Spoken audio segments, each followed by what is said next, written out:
My talk is titled Automate It, Continuous Integration and Continuous Delivery for Mobile Apps.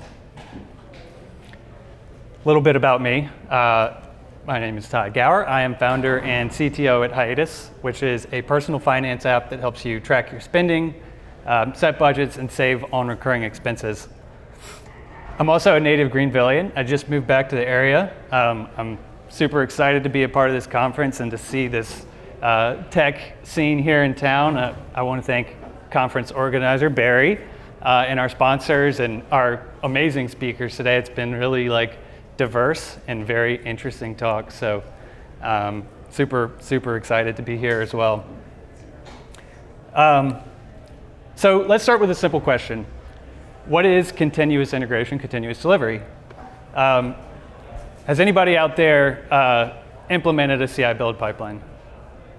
Okay, a lot of us, that's good.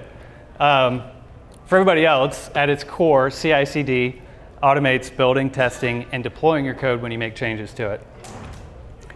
In other words, when you push code to your source control repository like GitHub, your CI/CD system is going to automate the process of getting those changes in front of your stakeholders. Here I have a quote from Martin Fowler, talks about continuous integration. He's kind of like one of the OGs of modern software engineering principles. Feel free to read it, but I mainly want to highlight a couple words that he uses. So first, he says members of a team, and then second, automated build.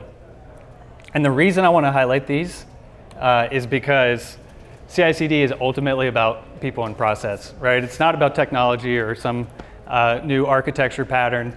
It's about making your team members' lives easier by automating the tedium and freeing up their time to focus on higher order, higher leverage activities.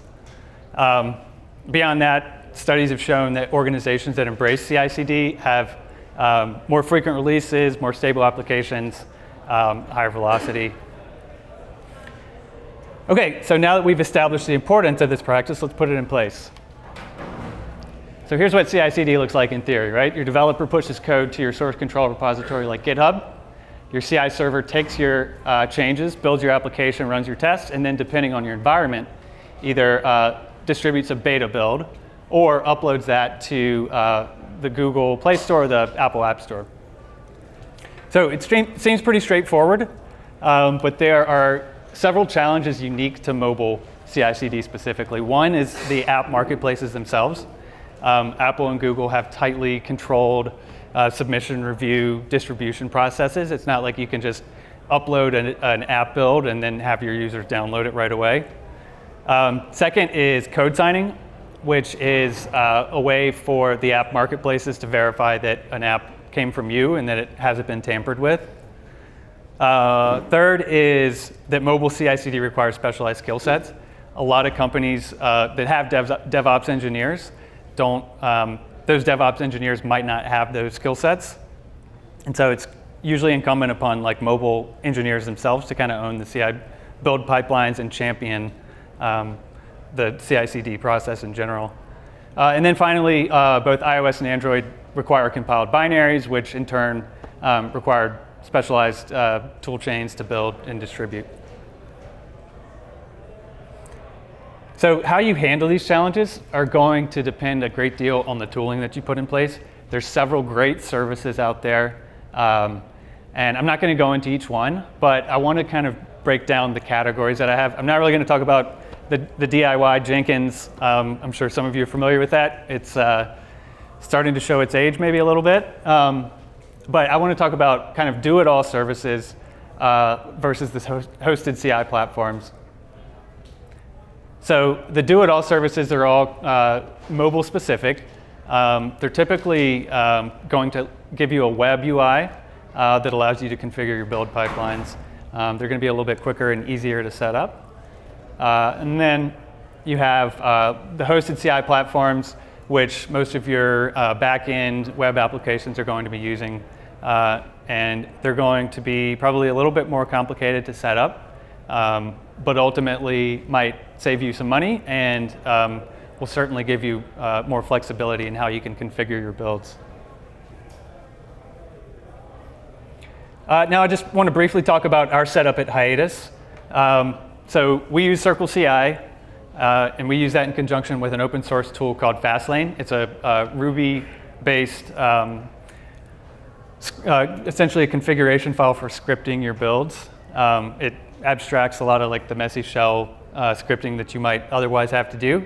So you can do things like adjust your Xcode project settings, or manage your code signing profiles, or just upload a build to App Store with kind of one line of Ruby. Odds are if you're not using one of those do-it-all services, then you probably should be using Fastlane. In addition to that, we use a Microsoft service called Visual Studio App Center. I know there's a lot of text on here, so the slides will be available. I'm just kind of giving you the highlights right now. But we use Microsoft Visual Studio App Center to distribute our beta builds, and also to handle crash reporting for our production application. So here is a much more detailed picture of what that looks like. It starts like the CI/CD in theory that I showed before, right? Your developer pushes code to GitHub in this case. And then we have 4 different lanes, which is a Fastlane term, but they're just workflows. And the branch name is going to dictate which one of these lanes executes, right? So every single push to any branch is going to run our test lane. And that just runs our tests to make sure that they pass.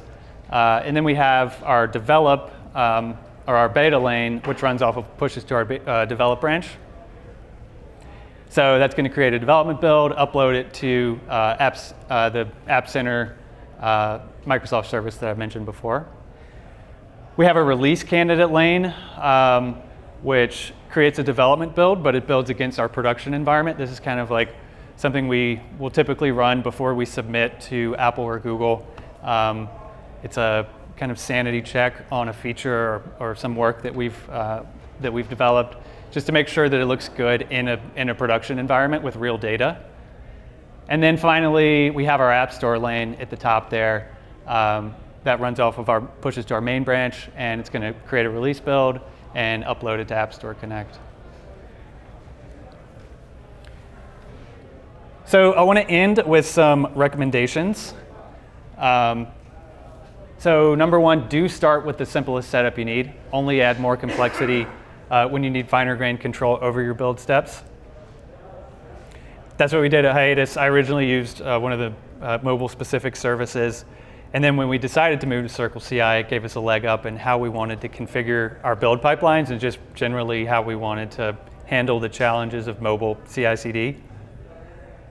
Number 2, do consider whether your culture needs updating. CI should enable smaller chunks of work that are merged and released more frequently. This is one of the main benefits of CI.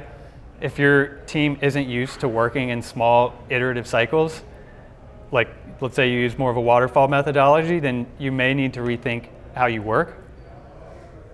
Number 3, don't underestimate how much time you spend doing things that could be automated, even or perhaps especially if you're an independent developer.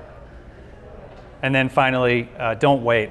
The sooner you get something in place, the sooner you'll be able to have faster release cycles, get quicker product feedback, and ultimately that's the goal of any agile organization, is to be able to do quick product iterations, get feedback, and adjust based on that feedback. So that's my talk. I want to thank you for your time.